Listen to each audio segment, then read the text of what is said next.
Alright, last party. Last of the 5 parties here. We got the Koopa party. Yeah. We're gonna go to Koopa's Seaside Soiree. A resort map envisioned by Koopa. Envision? It's his vision of beach paradise. We already came from a beach paradise before playing here, so let's party. Let's party. That's what he said. Yeah. So here we've got loading a ocean and a beach. So half the board is over the ocean and half of it is on the beach. I'm sure that won't be a problem. Why are there barrels in the ocean? Well, welcome. This is Koopa, and it's my distinct pleasure to show you around.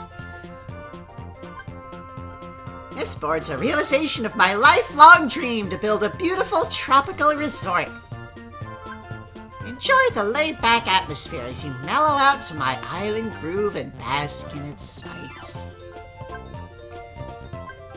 So this is a much more, like, relaxed atmosphere than the others, where it's like, oh, it's a high-stakes casino, it's an exciting amusement park, it's a spooky house, it's an adventure.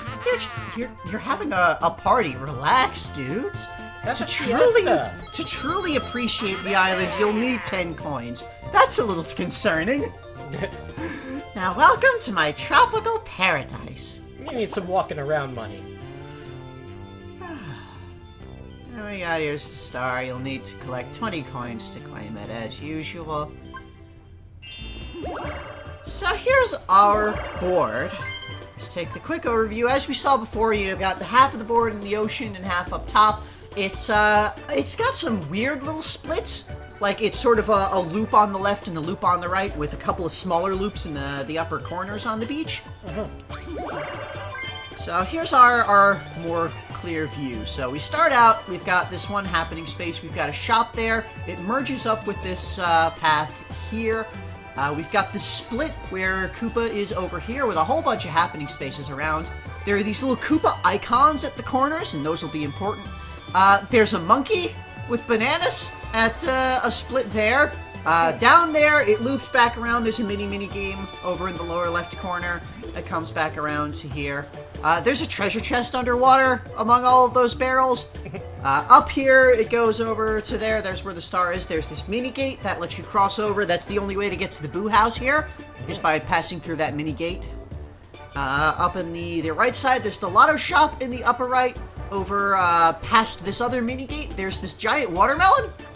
It comes down here. There was another monkey with bananas, and that loops back to the start. So let's see what we've got here. The main attraction of this board is at the dead center here. So when you pass one of these Koopa marks, excuse me, would you invest 5 coins and help me build my Koopa Kabana? Thank you very much. By the way, current level investment is 5 coins. And then you've invested and he's building his Koopa Kabana.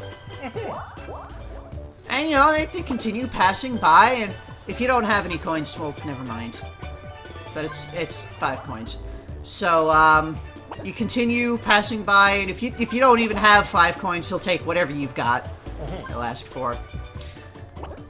And as you continue passing by, you invest more coins, and then it gets built up more, and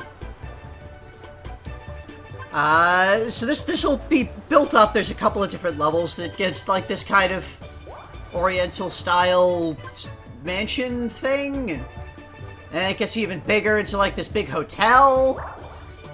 And at 45 coins, it gets really big. It's this whole huge luxury resort. And when anybody lands on any of the happening spaces around here, you pay to stay for the night a number of coins equal to the total investment that has been made in there. So, the longer it goes, the more expensive it is. And then the cabana gets destroyed by a tidal wave immediately after someone pays to stay the night. Not after they've stayed the night, after they have paid. Oh, dear. But if they don't have enough coins, he'll lower the rate for you. You know, you can only pay the 3 coins. Oh, well, that's good. And that's very bad business practice, because your cabana is still going to be destroyed. Oh, dear. And, you know, if you've got 0 coins, he'll lower the rate to 0 coins for you. That's extremely poor business sense. Especially when you're in a tidal wave zone. So, there's that. And if there's no cabana, if there's been no investment yet, then the cabana is currently closed for repairs. Please come again. Okay. Over here, the banana peel, Ukiki's Banana Peel Junction. Whichever way you go is determined by the banana. He throws a banana and you slip on the banana and it picks one of the 2 paths at random, and that's where you're going. Ukiki is a familiar face to us. Yeah, I hate monkeys. Yeah. So yeah, the banana peel sends you to a random spot unless you are wearing the Bowser suit. Oh. Because you are Bowser now, and Bowser doesn't slip on bananas! This is vital canon information. Bowser does not slip on bananas. A cart that he is driving can slip on a banana, but he cannot. So if you're wearing the Bowser suit, you get to choose what direction you go. Interesting. The happening's down here over the ocean.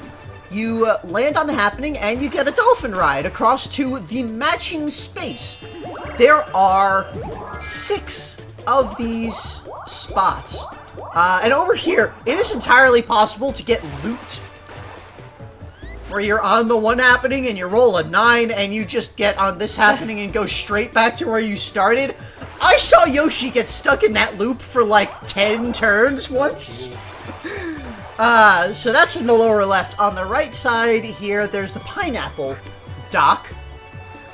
And that matches you over to the other pineapple dock nearby the start.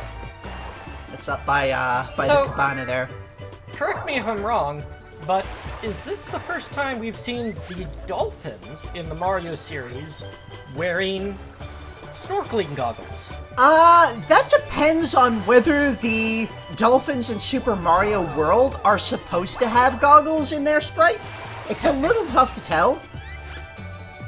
But, this is the first time that it's been plainly obvious to just look at.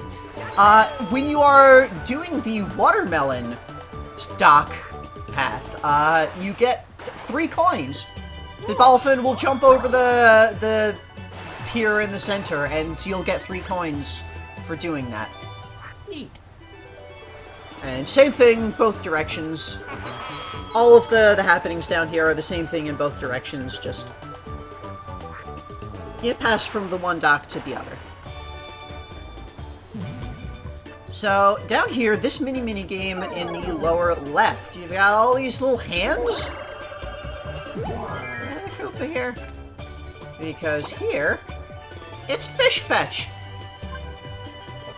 The number of coins you win depends on the size of the fish you fetch. We call that fishing, usually. So, here, it's another random. You pick one of the 3 choices at random. There is no way to tell what is what, and that will get you something. Here, you got a small fish, so you get 5 coins. It's a very, very small fish. So it is. Please come again. I'll be waiting. If instead you get a little luckier, you can get a medium fish, normal size fish, so that's 10 coins. The normal size fish is larger than our mini character. And if you get particularly lucky and get the large fish, which is larger than the Koopa, that is 20 coins. So here, you will at least get 5 coins minimum. Yeah. Now, up here, the Melon Mash. Oh. That melon is actually a container that opens up. And inside you've got these 3 items, and you'll get spun around, and you need to smash the melon. You know, that classic, mostly Japanese, party game of smashing a watermelon while blindfolded. Yeah.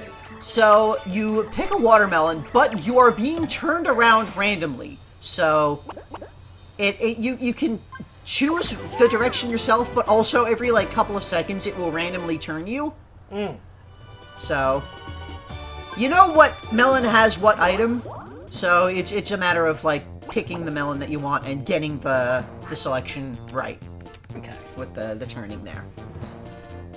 So at the end, you've got the thing. Here's the present that he promised us, but not so fast. We're gonna face off in a minigame first! Yay! He's very happy about this. Is it random luck? No, this one is not luck-based. Oh. This one is Kareening Koopas. What? So, let's see the rules. The trick of this game is to maneuver the shells into the holes on this panel. Move the control stick in order to tilt the panel in the same direction. There's 4 holes in the panel. Only 1 shell will fit in each hole. If you clear all 3 panels before I do, then you win. So you tilt the stick to tilt the board there, and the shells will slide along in the direction of the tilt, and you need to maneuver them into the little slots on the board. So it's just like a marble game. Basically. So yeah, this is purely skill. Huh. And when you clear it, you get a second board, and the first person to clear all 3 boards is the winner. Okay. And there's these trees in the way, blocking some of the area, and each hole can only get 1 shell, and once there's a shell in it, it's also kind of an obstacle to other shells. So yeah. You get the 3, and as with all of these, the difficulty of the computer player is based on the difficulty that you selected for story mode. Mm-hmm. So you saw there, he didn't even get through the first board. Nope. Because we're on easy here. And now... here's your present. Prize. It's a prize. They're gonna call it presents. It's a Matryoshka doll! It's a little Mario Matryoshka doll! I'm making the same face that Mario is. Yeah, this is a weird gift. Thanks, Koopa. So you get this doll that is the size of... almost the size of the refrigerator? I've larger always than the TV. wanted a life-size doll of myself. Containing smaller dolls of myself.